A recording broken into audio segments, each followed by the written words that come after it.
বিগত আওয়ামী লীগ সরকারের সময় বিএনপি কোনো নেতাকর্মী সুন্দরভাবে পরিবার পরিজন আত্মীয় স্বজন নিয়ে কারোর সাথে ঈদ উদযাপন করতে পারেনি।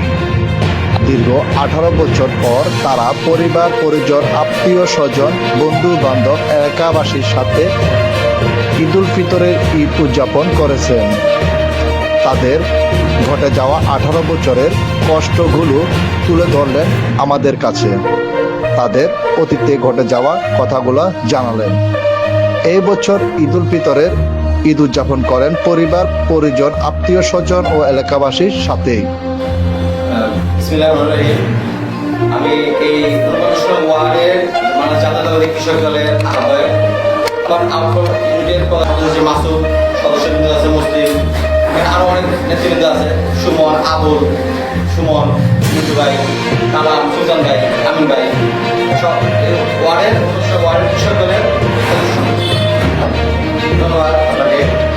আনন্দ তো অবশ্যই আছে, বিগত সরকার আমলে আমরা এভাবে বসতে পারি নাই, এভাবে আমরা সবাই করতে পারি নাই, তাদের অত্যাচারে আমরা অসুস্থ ছিলাম, কোনো কোথাও ছিলাম পালিয়ে, কোথাও ছিলাম দূরে। এখন আমরা এই সরকার আমলে আমরা সব একত্রিত হয়ে আমাদের একটা প্রতিষ্ঠানের মধ্যে একটা ক্লাব করেছি, এখানে আমরা বসে আমরা সব আপনাকে সাক্ষাৎকার দিতে পারছি, এটি তো সবচেয়ে বড় অবদান। হ্যাঁ, এই সরকার আমল থেকে এই সরকার আমলে বা এই বর্তমান পরিস্থিতিতে আমরা কীভাবে আনন্দ আছে সেটা আপনার এই সাক্ষাৎকারের মাধ্যমেই বোঝা যায়। এই মুহূর্তে আমরা অনেকটা স্বাভাবিক জীবনযাপন করছি, এটা সত্য। তবে সামনে নির্বাচন কেন্দ্র করে আমরা কীভাবে আগাবো বা কী আসতে পারে সেটা এখনো বলা যাচ্ছে না। এক পেশি যায়, আর পেশি আসে, আবার পেশি যায়, সরকার আসে, এভাবে দিয়ে পারবর্তী হতে পারে। আমরা সমন্বয়ভাবে সবাই কীভাবে একটা সুন্দর দেশ করতে পারি, কেউ সুন্দর নির্বাচন অংশগ্রহণ করতে পারি, সেদিকে আমাদের এখন লক্ষ্য। জুলাই আগস্টের যে ছাত্র আন্দোলনে যারা নিহত হয়েছিল তাদের সম্পর্কে বা তাদের পরিবারের সম্পর্কে প্রথম দুটোর সাথে আমরা বলতে চাচ্ছি যে এই বিগত জুলাই আগস্টে এই ব্রিটিশ সরকারের বিরুদ্ধে যে আন্দোলন ছিল বা আন্দোলন করেছে ছাত্ররা, অনেকেই বিগত বছর একসাথে তার বাবা মার সাথে বা পরিবারের সাথে একসাথে বসে ঈদ উদযাপন করেছে, অথচ তারা এখন নেই। তাদের পরিবারের কষ্টটা আমরা হিসাব করতে পারছি, আশা করি বলাও যাবে না, কেউ পারবে না তাদের পরিবারকে সান্ত্বনা দিতে। আল্লাহ আমাদের কাছে একটাই আমাদের প্রার্থনা যে উনি যাতে ওনার যারা শহীদ হয়েছে বা যারা এখন অপমৃত্যু বন্ধ হয়েছে তাদের পরিবারকে প্রতিদান করেন। আচ্ছা, আপনাদের দেশবাসীর উদ্দেশ্যে আপনি কিছু বলবেন আপনার ওয়ার্ডের যাত্রাবাড়ি থানার উদ্দেশ্যে? অবশ্যই যাত্রাবাড়ি থানা আমাদের এই বাংলাদেশ জাতীয়তাবাদী বিশেষ করে যাত্রাবাড়ি থানার আহ্বায়ক লুৎফুজ্জামান খান স্বপন ভাই, উনি অত্যন্ত একজন ভদ্র এবং বিশেষ রাজনীতি। উনি আমাদের একটা অনুপ্রেরণা দিয়েছেন যে সুন্দরভাবে সম্মান করা সম্মান করা হবে। আরও রয়েছেন আমাদের ঢাকা মহানগর দক্ষিণের সদস্য সচিব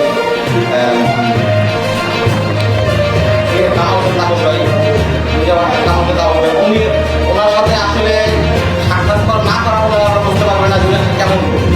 ওনার তাকে ভদ্র এবং মার্জিত লোক, সাথে রাজনীতি করার ভাগ্যের ব্যাপার, যথেষ্ট ভদ্রলোক এবং উনি আমাদেরকে যেভাবে পরিচালিত করেন, হ্যাঁ আমরা আসলে আরও রাজনীতি করেছি, রাজনীতি করেছি অনেকের সাথে, এখন যার সাথে করছি আপনার স্বপন ভাই, কামাল ভাই, কামাল ভাইয়ের সাথে আমরা আসলে অনেক আনন্দিত।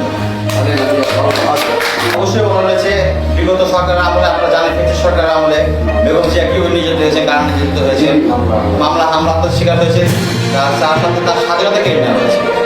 এখন আমরা চাচ্ছি বিদেশে লোক মুক্তির জন্য আমরা দল করি, সত্তর বাংলাদেশে ফিরে আসেন।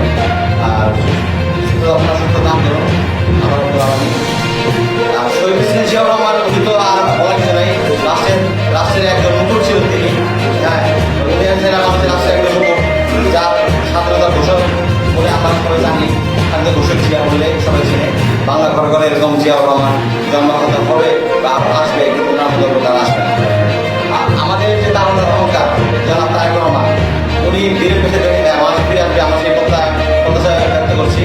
যেদিন উনি মানুষ ফিরে আসবে সেদিন দেখা যাবে মানুষের জনস্রোত এবং জনস্রোত বা জনধন কি করে হতে পারে সেটা সবাইকে দেখে দেয়। ইনশাল্লাহ আমরা তখন ইনশাল্লাহ রাস্তা থাকবো ওনাকে রিসিভ করার জন্য।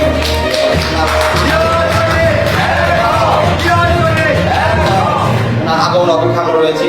আপনারা সবাই জানেন যে ওনার সমস্ত মামলা শেষ বা প্রত্যাহার করা হয়েছে। কোনো বাধা নেই। যে কোনো সময় উনি বাংলাদেশে ফিরে আসবেন, আমরা এই আশা করছি। আচ্ছা, আপনাদের দলের নাম বিক্রি করে আপনাদের নাম বিক্রি করে তারা চাঁদাবাজি, টেন্ডারবাজি, সন্ত্রাসীগিরি অনেক জায়গাতে অনেক কিছু করতেছে, তাদের সম্পর্কে কি বলবেন একটু যদি জানান? একটু আসলে ব্যাপারটা বলতে গেলে যে আমরা বাংলাদেশের কৃষক দল করি। আমাদের কৃষক দলের মধ্যে কোনো চাঁদাবাজ নেই, আমাদের কৃষক দলের মধ্যে কোনো দুর্নীতিবাজ নেই। আপনারা একটু ভালোভাবে অবশ্যই করে দেখবেন যারা এই রাজনীতিতে জড়িত, কৃষক দলের সাথে অন্তত জড়িত, এরা কোনো চাঁদাবাজি কিংবা কোনো সন্ত্রাসী কর্মকাণ্ডের সাথে যুক্ত। তার সমস্যা আছে এই জিনিস দিয়েছে আমাদেরকে যে কোনো সন্ত্রাসী বা চাঁদাবাজি কোনো ছাড় নেই। আর সবচেয়ে বড় কথা হচ্ছে যে একজন চাঁদাবাজের ঠিক আছে, ঠিক আছে, তার প্রয়োজন হয় যেখানে থাকা উচিত সেখানে সে যাবে।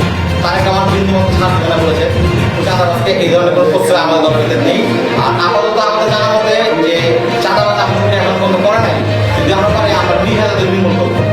দলের সুনামপূর্ণ হবে এমন কোনো কাজে আমাদের জাতীয়তাবাদী কৃষক দল কখনোই থাকবে না এবং কাউকে থাকতে দিবে না। যদি অমান্য করে আমি সবসময় আছি। আমরা বিগত দিনগুলোতে আমরা চলছি বিরুদ্ধে আমরা বিভিন্ন মিছিল মিটিং করেছি এবং আমরা চিন্তাকারী যদি না করতে পারি সেটা আমরা পাহারা দিয়েছি, অনেক কিছু করেছি আমরা স্বয়ংক্রিয়। এই ওয়ার্ডে কোনো ধরনের মনোরঞ্জন অপ্রীতিকর ঘটনা ঘটতে পারে, এটা সত্য, কিন্তু আমরা যদি জানতে পারি কে করেছে সে মানে নিশ্চিততা করে নেয়। সংস্কারের নামে আসলে যদি অতি দ্রুত না হয়ে যদি অতি বিলম্ব হয় সেটাও ঠিক না, দ্রুত ঠিক না। তবে কিছু সংস্কার প্রয়োজন আছে, এটা আমি মানি। অল্প কিছু সংস্কার করে হলেও নির্বাচন অতি দ্রুত দেওয়াটা আবশ্যক। দেশে বর্তমান যে পরিস্থিতি, একটা নির্বাচিত সরকার না আসলে এর আইন শৃঙ্খলা নিয়ন্ত্রণ আনা সম্ভব হয়। আসলে ওনারা যেভাবে রাজনীতি করেছে, ওরা পুলিশ কেন্দ্রিক রাজনীতি করেছে। আমরা বুঝি সবসময় বলতাম পুলিশেরা রাজনীতি মাঠে আসে, ওরা কখন আসতে পারে। পুলিশের বর্তমান যে পরিস্থিতি, আইন শৃঙ্খলা পরিস্থিতি, তা আমরা জানি যে আওয়ামী লীগ সরকার বিগত যা করেছে এবার আগামী বছরগুলোতে পুলিশ ছাড়া ক্ষমতা দাঁড়াতে পারবে। আর যেভাবে খুন খুন করে দেশটাকে নিয়ন্ত্রণ করছিল, সেটা আর এই বাংলা মাঠে কখনো সম্ভব না। আপনি হয়তো জানতে পারবেন যে ওনাদের যখন ভোট হয় ওনাদের ভোট দেয় না। আমাদের এই 24 সালে যে নির্বাচন হয়েছিল, এই আপনার ভোটার ছিল প্রায় 5.5 লক্ষ ভোটার ছিল। সেখানে মাত্র শুধু আওয়ামী লীগ লোক 3-4 গ্রুপে 1,10,000 ভোট করেছে, বাকি ভোটগুলো কই? এসব আমাদের বা যারা আমি নির্বাচন চাই না। আমি আমার আসন দিয়ে বলছি, এই আসনে কতটুকু এই আওয়ামী লীগ কর্মী আছে বোঝা যায়। ওরা পুলিশ কেন্দ্রিক হবে একজন রাজনীতি করে গিয়েছে। ধন্যবাদ ভাই আপনাকে আমাদের সাথে মূল্যবান সময় দেওয়ার জন্য, এবং কি ঈদের শুভেচ্ছা আপনাদের প্রতি রইল। সবাইকে ঈদের শুভেচ্ছা এবং ঈদ মোবারক।